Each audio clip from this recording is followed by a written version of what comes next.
Okay, so I hope this is going to work. This is the first time I'm using this webcam on this laptop, and this is the first video I'm shooting for honorabledating.com. My name is Danger Brown, and actually my name is Hayden Danger Brown. I changed my middle name maybe 10 years ago. I legally changed it because I thought danger would be fun, and it is. A lot of people get a kick out of it. But it's my real name. It's on my driver's license. So I got an email from my dad. He forwards this stuff to me. You know, he's a little older than me. He's retired, and I don't know. A lot of people don't forward email anymore, but he's one of those people that does. And so he sends me these. Sends me things that he thinks are interesting or funny, and so he sent me this. I printed it out, and it's, you know what, I'm going to just see if I can just put this on the screen for you. Okay. So, 5 rules for men to follow for a happy life. This is, is this true? Is it not true? Supposedly this cowboy put this thing on his headstone. I'm not sure this is going to show up. We're going to try, though. So, it says, it's this joke. 5 rules for men to follow for a happy life. It's important to have a woman who helps at home, cooks from time to time, cleans up, and has a job. It's important to have a woman who can make you laugh. It's important to have a woman you can trust and doesn't lie to you. Number 4, it's important to have a woman who's good in bed and likes to be with you. And 5, it's very, very important that these 4 women do not know each other, or you could end up dead like me. And I didn't laugh at all when I got this.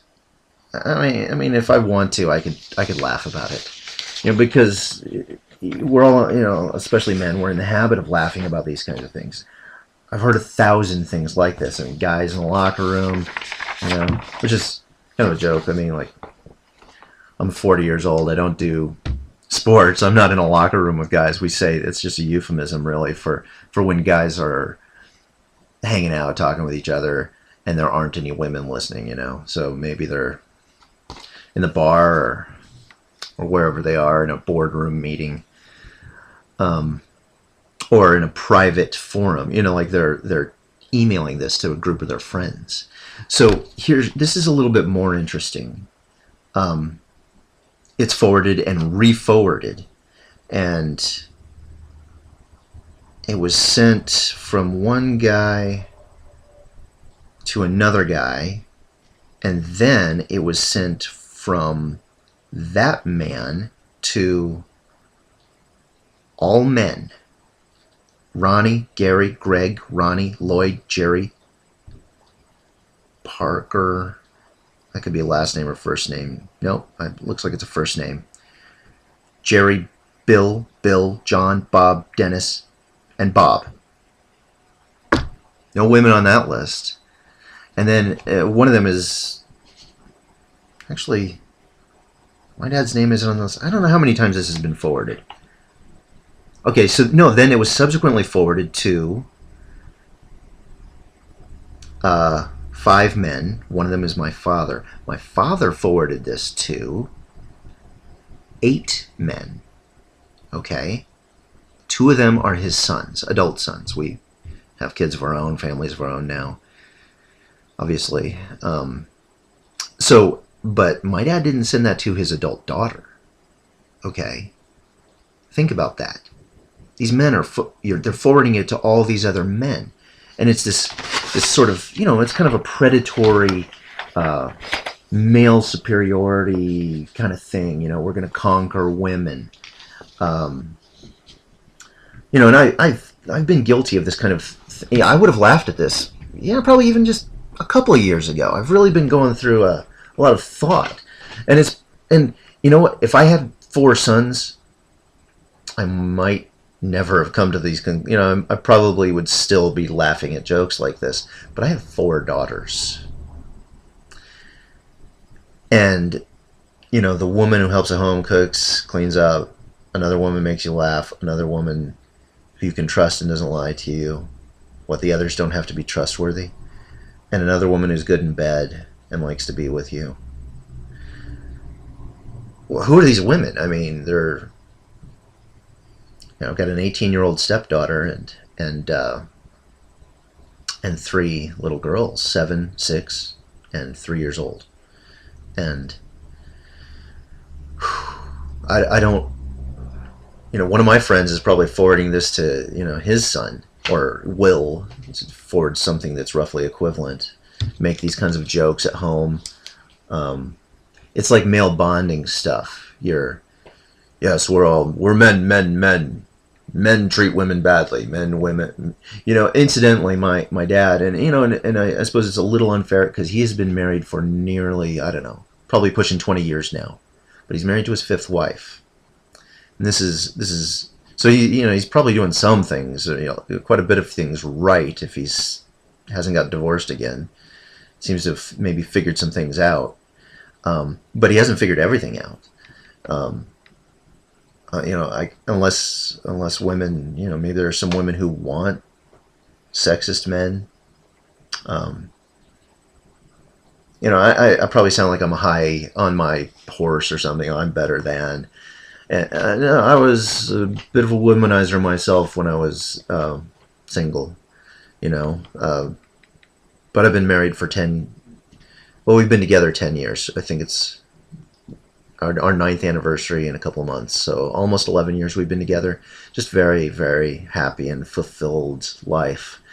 So I'm not sure exactly what I wanted to. I didn't really have an agenda. I didn't have a solid plan for exactly where to go with this whole thing, but I kind of wanted to point it out that we get these things from guys that we're directly associated with, and we get this from media, from TV shows. I mean, you can't turn on a comedy, you see it all the time. We hear it all the time. These kinds of attitudes is what I mean. It doesn't always have to be a joke. Sometimes it's, guys' night out. Guys in a movie going to Vegas for a bachelor party. That whole mindset, like a bachelor party is a good example. What are you accomplishing at the bachelor party? It's a selfish, hedonistic thing. It's not serving your marriage. It's not going to serve your wife. It's not going to serve your future children. It doesn't serve as an example to anyone. The kinds of things that like going to a strip club or getting drunk, ragingly intoxicated, or whatever people might do at something like that. It's just this whole culture of we're going to define, we're more manly if we're more sexist.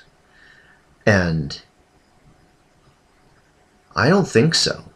A man, what is a man? To me, a man is a provider, a protector, and a guide, a teacher. He's. I suppose it's a little. I struggle with sexism a little bit myself. I don't know if it's right or wrong for me to say that I think a man should be the leader in his home, in his family. My wife and I, we co-lead in a lot of ways. I follow her lead. I defer to her in a great many things, and I consider us equals. But well, she's in charge of homeschooling, and she's in charge of certain things.